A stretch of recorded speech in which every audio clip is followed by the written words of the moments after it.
നിങ്ങൾ വളരെയധികം കാലം ജോലിയൊക്കെ ചെയ്ത് ഒരു റിട്ടയർമെന്റ് എടുക്കാനായിട്ട് തയ്യാറെടുക്കുന്ന അല്ലെങ്കിൽ അതിനുവേണ്ടി പ്ലാൻ ചെയ്യുന്ന ഒരാളാണ് എന്നുണ്ടെങ്കിൽ നിങ്ങൾ ഈ വീഡിയോ തീർച്ചയായിട്ടും കാണണം. ഞാൻ സുബീഷാണ്. റുപ്പിമംഗ് എന്ന് പറഞ്ഞ യൂട്യൂബ് ചാനലിലൂടെയും ആസ്ക് റുപ്പിമംഗ് എന്ന് പറഞ്ഞ വാട്സ്ആപ്പ് സർവീസിലൂടെയും പേഴ്സണൽ ഫിനാൻസുമായി ബന്ധപ്പെട്ട കാര്യങ്ങൾ പറഞ്ഞു തരുന്നത് ഞാനാണ്. നിങ്ങൾ ഇതുവരെയും ഒരു 2 കോടി രൂപ സമ്പാദിച്ചിട്ടുണ്ട് എന്നുണ്ടെങ്കിൽ നിങ്ങൾ 30 വർഷം സുഖകരമായിട്ട് റിട്ടയർ ചെയ്ത് ജീവിക്കാനായിട്ട് പറ്റുകയാണെന്നുണ്ടെങ്കിൽ നമുക്ക് ഏതൊക്കെ രീതിയിൽ അത് നിക്ഷേപിച്ച് ഏകദേശം ഒരു ലക്ഷം രൂപയൊക്കെ നമുക്ക് കുറേ കാലം നമുക്ക് പിൻവലിക്കാൻ പറ്റുമോ എന്നുള്ള ഒരു സംശയം നമ്മളോട് ഒരാൾ ചോദിച്ചിരുന്നു. അതിന്റെ എക്സ്പ്ലനേഷൻ ആണ് ഈ വീഡിയോ. നിങ്ങൾ റിട്ടയർ ആവാൻ റെഡി ആയിട്ട് നിൽക്കുന്ന സമയത്ത് നിങ്ങളുടെ കയ്യിൽ 2 കോടി രൂപയുണ്ട് എന്ന് കരുതുക.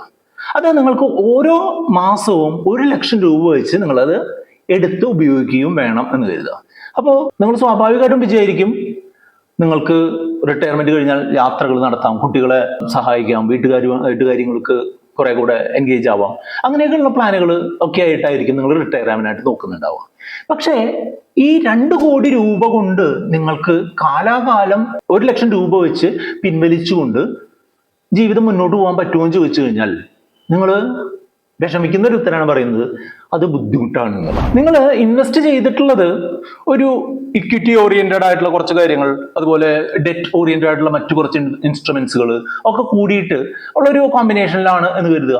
ഇപ്പോൾ ഒരു ഇക്വിറ്റി ഓറിയന്റഡ് ആയിട്ടുള്ള നിക്ഷേപങ്ങൾ ഒരു 12% ആവറേജ് റിട്ടേണും ഡെറ്റ് ഓറിയന്റഡ് ആയിട്ടുള്ള ഇൻവെസ്റ്റ്മെന്റ് ഒരു 6% ആവറേജ് റിട്ടേൺ തന്നു കഴിഞ്ഞാൽ നമ്മുടെ മൊത്തത്തിലുള്ള ഒരു റിട്ടേൺ എന്ന് പറഞ്ഞിട്ടുണ്ടെങ്കിൽ 8% ആനുവലി വർദ്ധിക്കുന്ന ഒരു കാര്യമായിട്ടായിരിക്കും. 8% നമ്മളുടെ കോർപ്പസ് ഓരോ വർഷം വർദ്ധിക്കുന്നുണ്ട്. പക്ഷേ നമ്മൾ പിൻവലിക്കുന്നത് ഒരു വർഷം 12 ലക്ഷം രൂപയാണ്. 1 ലക്ഷം രൂപ വെച്ച് 12 പ്രാവശ്യം എന്ന് പറഞ്ഞാൽ 12 ലക്ഷം രൂപ.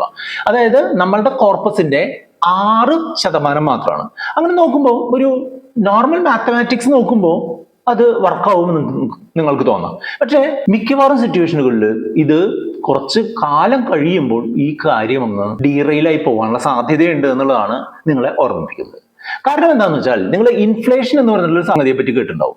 അതായത് ഓരോ വർഷവും നമ്മൾക്ക് ചെലവാകുന്ന തുക ഇന്ത്യയുടെ ഇപ്പോഴത്തെ ഒരു കോണ്ടെക്സ്റ്റിൽ 7 മുതൽ 8% വരെ വർദ്ധിക്കുന്നുണ്ട്. അതായത് ഇന്ന് 100 രൂപ വേണ്ട ഒരു സംഗതി അടുത്ത വർഷം ഇതേ ദിവസം 108 രൂപയൊക്കെ കൊടുത്താലേ കിട്ടുള്ളൂ.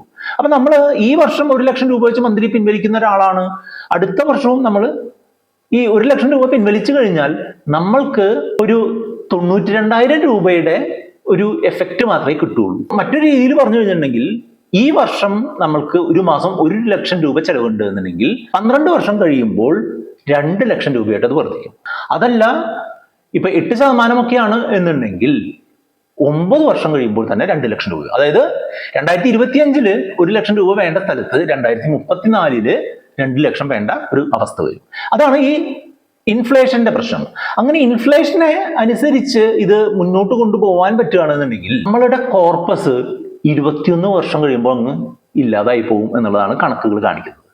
നമ്മുടെ കോർപ്പസ് 8% വെച്ച് വർദ്ധിക്കുന്നുണ്ട്. പക്ഷേ നമ്മളുടെ ഇൻഫ്ലേഷനും 7%, 8% ഒക്കെ വെച്ച് പോകുന്നുണ്ട് എന്നുണ്ടെങ്കിൽ 21 വർഷം കഴിയുമ്പോൾ നമ്മളുടെ ഈ 2 കോടി രൂപ ഇല്ലാതായി മാറും എന്നുള്ളതാണ്. അതായത് ഇപ്പൊ 60 വയസ്സിൽ വിരമിച്ച ഒരാള് 81 വയസ്സിൽ 1 രൂപ പോലും ഇല്ലാത്ത ഒരാളായി മാറും എന്നുള്ളതാണ്. അപ്പൊ അതിന് എന്താണ് സൊല്യൂഷൻ എന്നുള്ളത് നിങ്ങൾ സ്വാഭാവികമായിട്ട് ചോദിക്കുകയല്ലേ. നിങ്ങൾ അങ്ങനെ പ്ലാൻ ചെയ്തിട്ടുള്ള ഒരാളാണെന്നുണ്ടെങ്കിൽ സ്വാഭാവികമായിട്ട് നിങ്ങൾ അതിന്റെ സൊല്യൂഷൻ കൂടെ ചോദിക്കും. അതിന്റെ സൊല്യൂഷൻ എന്താണെന്ന് വെച്ചാൽ നമ്മൾ ഒരു 30 വർഷം നമ്മുടെ കോർപ്പസ് നിലനിർത്തണം എന്നുണ്ടെങ്കിൽ നമ്മൾ 1 ലക്ഷത്തിന് പകരം 72,500 രൂപ വെച്ച് ഈ പിൻവലിക്കൽ തുടങ്ങുക എന്നുള്ളതാണ്. നമ്മളുടെ ഒരു ലിവിങ് സ്റ്റൈല് ഒരു 25% നമ്മൾ കുറച്ചുകൊണ്ട് നമ്മൾ മുന്നോട്ട് പോവുക എന്നുള്ളതാണ്. അതല്ലാന്നുണ്ടെങ്കിൽ നിങ്ങൾക്ക് കൂടുതൽ ഒരു കോർപ്പസ് 2 കോടിക്ക് പകരം ഒരു 3 കോടിയോ 4 കോടിയോ ഒക്കെ ഉണ്ടാക്കാനുള്ള ശ്രമം നടത്തുക എന്നുള്ളതാണ്. അല്ലാതെ വേറൊരു മാർഗവും ഞാൻ കാണുന്നില്ല. ഇതിന് മറ്റൊരു കാരണങ്ങൾ കൂടെ ഉണ്ട്. ഇതുവരെ പറഞ്ഞ കാൽക്കുലേഷൻ ഒക്കെ നമ്മളൊരു കാൽക്കുലേറ്റർ ഉപയോഗിച്ചോ അല്ലെങ്കിൽ ഒരു എക്സൽ ഷീറ്റ് ഉപയോഗിച്ച് ഉണ്ടാക്കുന്ന കാൽക്കുലേഷനാണ്. ഒരിക്കലും സ്റ്റോക്ക് മാർക്കറ്റോ അല്ലെങ്കിൽ നമ്മളുടെ പേഴ്സണൽ ഫിനാൻസോ ഈ കാൽക്കുലേറ്ററിൽ കൂട്ടി കൊണ്ടുപോകുന്ന പോലെയോ അല്ലെങ്കിൽ ഒരു ക്ലാസ്സിൽ എഴുതി കൂട്ടി കൊണ്ടുപോകുന്ന പോലെയോ വർക്ക് ചെയ്യുന്ന ഒരു സംഗതിയല്ല. ചിലപ്പോൾ 4-5 വർഷം റിട്ടേൺ ഇല്ലാത്തൊരവസ്ഥ വരാം. അപ്പൊ നമ്മൾ എന്താണ് ചെയ്യേണ്ടത്?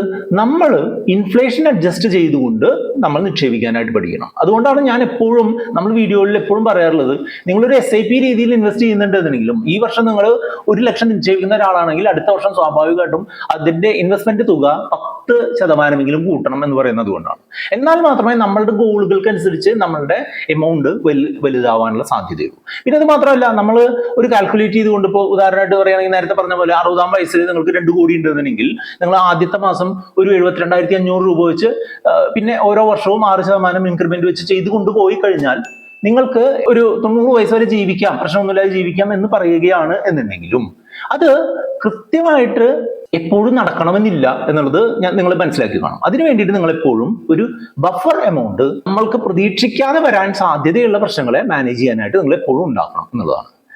അത് മാത്രമല്ല, നമ്മൾക്ക് മറ്റുള്ള ഗോളുകൾക്കും കൂടെ പണം ഉണ്ടാവണം. അതായത് കുട്ടികളുടെ വിദ്യാഭ്യാസം വരുന്നുണ്ട്, അപ്പൊ ഞാൻ റിട്ടയർമെന്റിൽ നിന്ന് എടുക്കാം, അല്ലെങ്കിൽ ഒരു കുട്ടിയുടെ മാരേജ് വരുന്നുണ്ട്, അതിന് കുറച്ച് പണം റിട്ടയർമെന്റിൽ നിന്ന് എടുക്കാം എന്ന് പറഞ്ഞിട്ടുണ്ടെങ്കിൽ നിങ്ങൾ തീർച്ചയായിട്ടും നിങ്ങളുടെ റിട്ടയർമെന്റ് കോർപ്പസ് പെട്ടെന്ന് അവസാനിപ്പിച്ച് പോകാനുള്ള സാധ്യതയുണ്ട്. അതുപോലെ എല്ലാ പണവും ഒരേ രീതിയിലുള്ള ഇൻവെസ്റ്റ്മെന്റുകളിലേക്ക് റിട്ടയർമെന്റ് കാലത്ത് നിക്ഷേപിക്കരുത് എന്നത് വളരെ പ്രധാനപ്പെട്ട കാര്യമാണ്. അതായത് നിങ്ങൾക്ക് 2 കോടി രൂപ ഉണ്ടെങ്കിൽ 2 കോടിയും മ്യൂച്വൽ ഫണ്ടിലല്ല ഇടേണ്ടത്.